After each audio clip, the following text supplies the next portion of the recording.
All right, welcome to The Explainer. Today, we're going to break down one of the most legendary lectures to ever come out of MIT, Patrick Winston's How to Speak.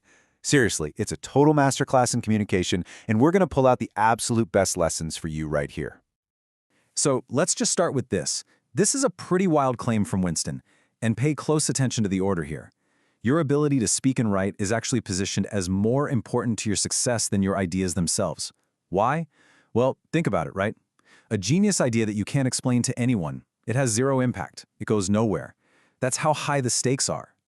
So how do you get good at this? Well, Winston basically says, look, being a great speaker isn't some magic trick you're born with.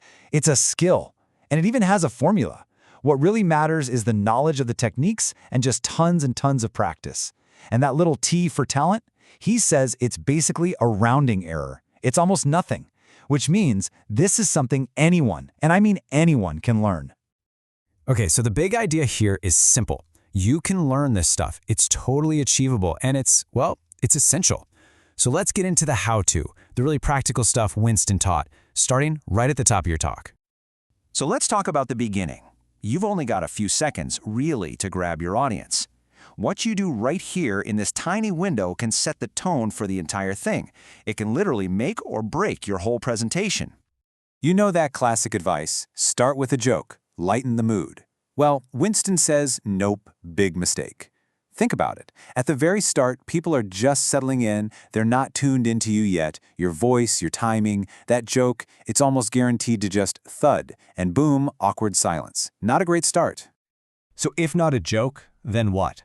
Winston's solution is something he called the empowerment promise. And this is brilliant. You're not trying to be funny, you're giving them a reason to listen. You're telling them straight up, here's what you're going to get out of this. Here's what you'll be able to do when I'm done. And check this out, he practiced what he preached.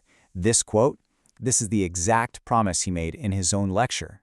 Right away, everyone in that room is thinking, okay, I'm in. This is for me. This is worth my time. It's like you're making a deal with them. Okay, so you've hooked them with a great promise. Fantastic. But now, how do you keep them? How do you make sure your message actually sinks in and doesn't just go in one ear and out the other? Here's a really cool tool he called building a fence. The idea is, to make something super clear, you don't just say what it is, you also have to say what it is not. It's like drawing a sharp line in the sand. It stops people from getting confused and lumping your idea in with something else it might sound like. Super clear. All right, you knew this was coming. We have to talk about slides, and more specifically, what Winston called the #1 crime in any presentation, death by PowerPoint. His whole philosophy was just ruthless simplification. Get rid of everything that isn't essential. Why? Because our brains can't do two things at once. We only have one language processor, so if your slide is a wall of text, your audience has to read it. And guess what they're not doing while they're reading? They're not listening to you. Your slide just became your competition. Your slide should be a little bit of salt, not the whole steak. So he had this great little trick, a rule of thumb to enforce that simplicity. Use a font that's no smaller than 40 points. And this isn't just so people in the back can see. It's a hack. It physically stops you from cramming too many words onto the slide. It forces you to be brief. And another big no-no, the dreaded laser pointer dance. You know what I'm talking about, the little red dot zipping all over the screen. What happens? You turn your back, you lose eye contact, and that connection with the audience, it's gone. He told a story about a student who said, we could all just get up and leave, and the speaker would have no idea. Ouch. But the fix for this is so simple, it's almost beautiful. Just build the pointers right into your slides. Use an arrow, circle something, highlight a word. That way, the slide does the pointing for you, and you can stay locked in, facing your audience, totally connected. All right, now we're going to level up. This isn't just about giving a decent talk anymore. Winston's ultimate goal was to help you make your ideas famous, to make them stick. He had this great line, your ideas are like your children, right?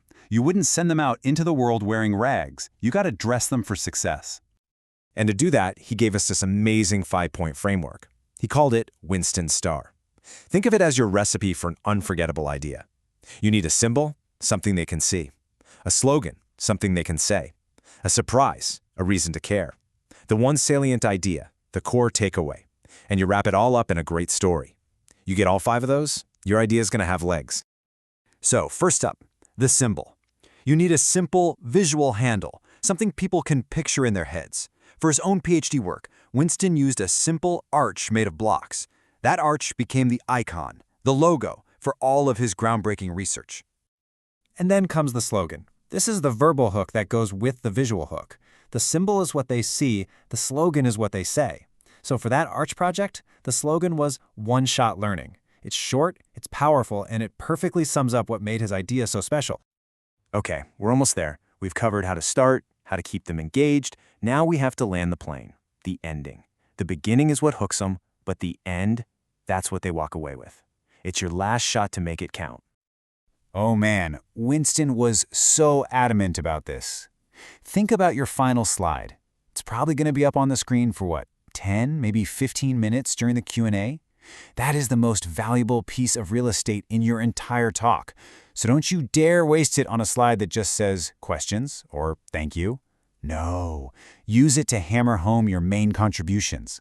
That slide is your final billboard. It's your legacy. And the very last words out of your mouth, Winston begged people, please, do not just say thank you. He said it's a weak move. It kind of suggests that the audience just sat there out of politeness, that they were just dying to be somewhere else. It totally undermines all the value you just delivered. So what do you do instead? You end with confidence and with strength. That joke that would have bombed at the beginning, it can actually work great here. Or you could do a classic benediction. But my favorite? Salute the audience, acknowledge their time, their intelligence. Thank them for being a great audience. It's strong, it's respectful, and it leaves a fantastic final impression. So in the end, I think this is the big question Winston leaves us with. It's not just about giving a speech, it's about what you leave behind. After your next presentation is over, after everyone's gone home, what is that one single powerful contribution that your audience is going to remember? Because that, right there, is the whole point.